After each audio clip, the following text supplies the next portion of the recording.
I was so tired of this. Every single summer, the same sad story unfolded in my garden. My beautiful rows of spinach, which I'd spent weeks nurturing from seed, would give up. They'd bolt, sending up bitter flower stalks at the first sign of real heat, leaving me with a tiny, tough, and disappointing harvest. I was spending all this time, money, and water for what felt like almost nothing. I nearly gave up on growing summer greens entirely. Then, I discovered something that completely changed my perspective on gardening, on food, and on the landscape around me. The solution wasn't in a seed catalog. It wasn't at a garden center. It was growing, for free, right in the cracks of my own backyard.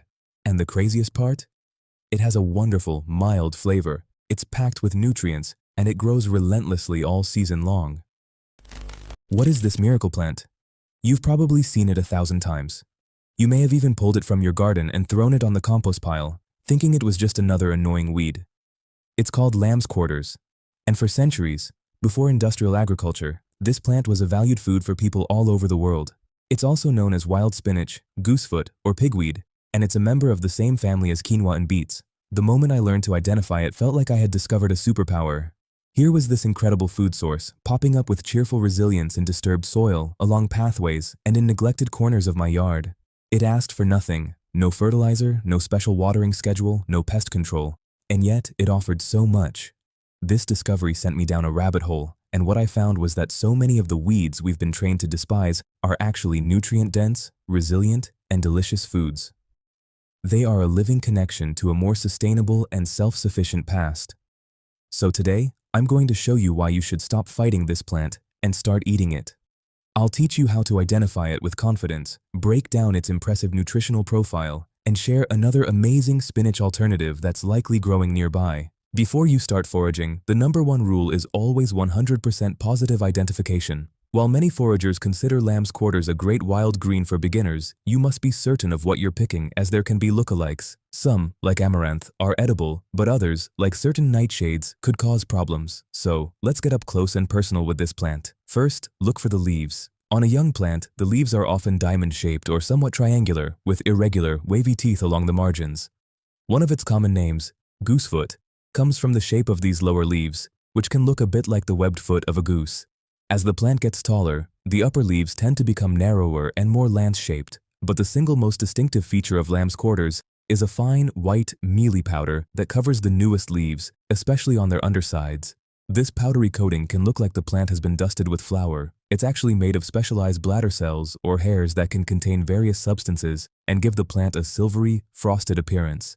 If you can gently rub this white dust off with your finger, you've found a key identifier. The stems can also offer clues. They are often vertically ridged and can have streaks of red or purple, especially at the leaf joints. Later in the season, from summer into fall, the plant will produce dense clusters of tiny green, non-showy flowers at the top of its stems, which eventually become thousands of tiny, shiny black seeds. You'll find lamb's quarters in sunny or partly sunny spots, thriving in the places we humans disturb most: gardens, roadsides, fields, and vacant lots. It's a pioneer plant, one of the first to show up and help heal bare soil. A quick word on its native status. While some varieties are native to North America, the most common type, Chenopodium album, is considered native to Europe and Asia and has since naturalized across the globe. So, while it may not be strictly native to your specific region, it is a deeply adapted wild plant.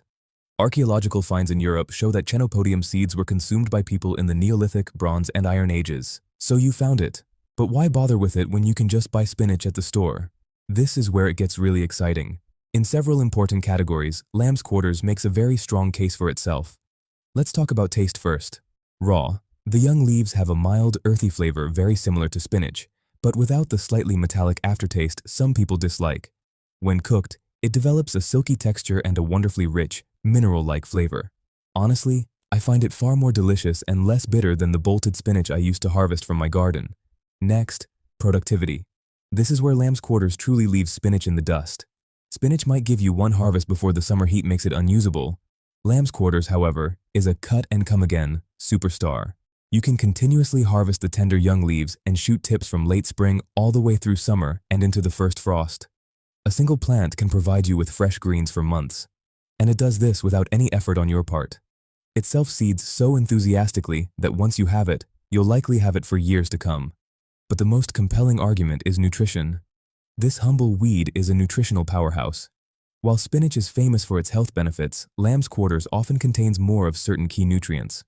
For example, analyses show that lamb's quarters generally has more vitamin C, vitamin A, and significantly more calcium than spinach.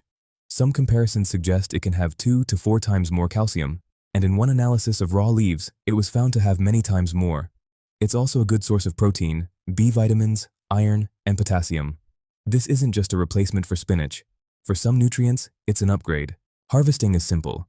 You want to focus on the young, tender parts of the plant. The top 4 to 6 inches of a growing stalk are usually perfect. Simply pinch or snip off these tender tips. This encourages the plant to become bushier and produce even more leaves. You can also pick individual leaves, especially the younger ones near the top. Like spinach, lamb's quarters cooks down significantly, so make sure to harvest a big bunch. What looks like a huge bowl of raw leaves will become a modest side dish. In the kitchen, use it exactly as you would spinach. The young leaves are fantastic raw in salads or added to sandwiches. For cooking, it's incredibly versatile. Sauté it with garlic and olive oil for a simple, delicious side. Blend it into smoothies for a nutrient boost. Add it to omelets, frittatas, lasagna, soups, and stews. You can even make a wild spinach dip that will amaze your friends. And don't forget the seeds. In the fall, you can harvest the mature seed heads.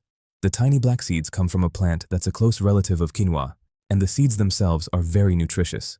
You can grind them into a dark flour to add to baked goods, or simply toast them and sprinkle them over salads and oatmeal. A quick but important note. Like spinach and chard, lamb's quarters contains oxalic acid, and under certain growing conditions, like heavily fertilized soil, it can accumulate nitrates and saponins. For most people, these are not a concern when eaten in normal amounts, and cooking helps reduce the levels of these compounds. However, if you are prone to kidney stones or have a related health condition, you should consult a healthcare professional before consuming it in large quantities. It's amazing what we can find when we just look a little closer at the world around us, isn't it?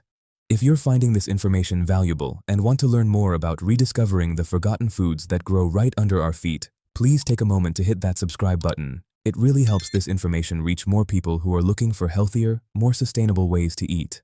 And let me know in the comments, have you ever eaten lamb's quarters, or is there another weed you love to forage? Once you start looking, you'll realize your yard is a treasure chest. And while lamb's quarters is my go-to spinach replacement, there's another common weed you should absolutely know about: purslane.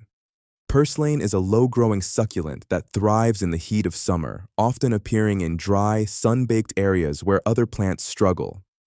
You'll recognize it by its smooth, reddish stems and its fleshy, paddle-shaped leaves that are almost rubbery to the touch. If lamb's quarters is a champion of versatile greens, purslane is a champion of unique nutrition. What makes purslane so special is its incredibly high content of omega-3 fatty acids, specifically alpha-linolenic acid, or ALA. In fact, it's one of the richest plant-based sources of ALA among leafy vegetables, containing far more than spinach. Some studies say 5 to 7 times more. This is the same healthy fat found in flax seeds and walnuts that is crucial for our health. Purslane also outshines spinach in several other categories. It's packed with antioxidants and contains significantly more vitamin E and vitamin C. Its flavor is bright and slightly tangy, with a pleasant, crunchy texture, making it a fantastic addition to salads and sandwiches. Some people describe the taste as a mix between a cucumber and a green apple. You can eat the leaves and tender stems raw, or you can pickle them, stir-fry them, or add them to soups where they act as a natural thickener. For years, I fought a losing battle with my garden, trying to force plants to grow where they didn't want to. My discovery of lamb's quarters and purslane taught me a profound lesson. Sometimes, the most abundant and resilient solutions are the ones we've been trained to overlook. These plants aren't just free food, they are a gateway to a more connected way of living. Foraging for them gets you outside and makes you more observant of your local environment. They are more nutrient-dense in certain ways than many of the vegetables we pay for, which have often been bred for shelf life and transportability rather than nutritional value. And because they are perfectly adapted to their environment, they require no inputs from us. No watering, no tilling, no fertilizing. They are the definition of sustainable food. So, next time you're about to pull a weed, take a closer look. You might not be holding a nuisance. You might be holding your dinner. A dinner that's more nutritious in many respects, more flavorful, and more resilient than anything you could grow in its place. Stop fighting your yard and start eating it. You might be surprised by the delicious, powerful secrets it's been waiting to share with you.